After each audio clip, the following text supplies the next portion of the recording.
CEO Sleep Out South Africa raised the most money the event has ever raised at their launch in South Africa this year. Joining me on Skype is founder Alison Gregg. She's going to tell us just how much money they raised and what they did. Hello, Alison. Morning. It's so nice to finally chat to you. I know CEO Sleep Out South Africa broke records this year. Tell me about what happened and how many CEOs actually slept outside for a night. Well, on the 18th of June, as you know, we launched the CEO Sleep Out brand in South Africa. It is a global brand and it's held across the entire of Australia, New Zealand, Canada, the United Kingdom, and the United States. And delighted to bring it back home to South Africa. We had 247 CEO participants sleep out for the evening, and history was made for South Africa. It was singly the most successful charity event ever in the country, and also the most successful inaugural launch of a CEO Sleep Out brand in any country. So we're all delighted with the results that have been attained. Now, why did you decide to bring CEO Sleep Out to South Africa? I came across it. I was living in Sydney at the time, and actually I'd only been in Sydney for about a week, and I came across it on the news. It was their time, I think it was in 2012, the winter of 2012, and I saw it on the news and I thought, this is the most wonderful, wonderful concept, and we have to bring it back to South Africa because, as you know, homelessness is a major issue and a major concern in our country. So I then spent time tracking down the gentleman who actually started the global movement. He's a phenomenal human being. His name is Bernard Fion. And Bernard and I worked in Australia for a period of 2 years to ensure that the brand would be successfully launched here back in South Africa. Now, of course, CEO Sleep Out sees CEOs sleep outside for a night. What do they have to do to participate? In order to participate, obviously they have to register. And what was unique to South Africa from a South African environment is that the CEOs actually went and fetched one another, which was fantastic.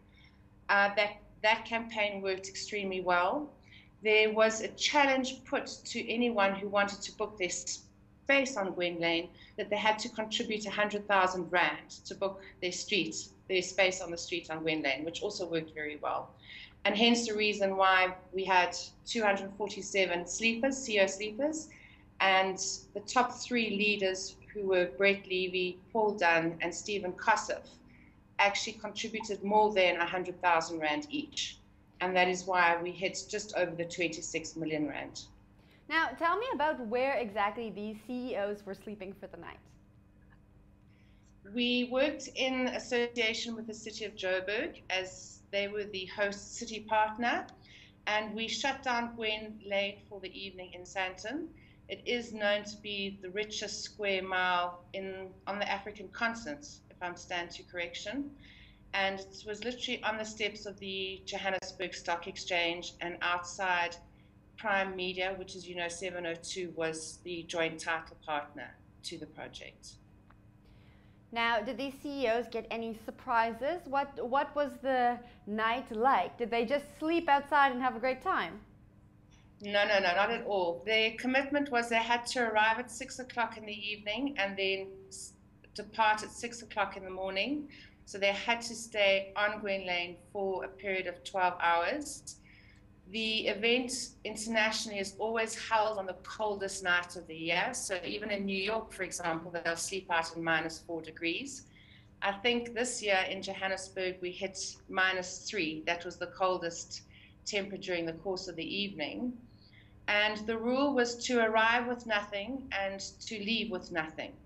So when they did, obviously security was paramount. And when they did arrive at Gwen Lane, they were given the bare necessities that would be required to see them through the evening. That comprised a cardboard box, which was their bed for the evening, and a sleeping bag and a cup of soup. So it really was a replication of what homeless people experience on a day-to-day basis.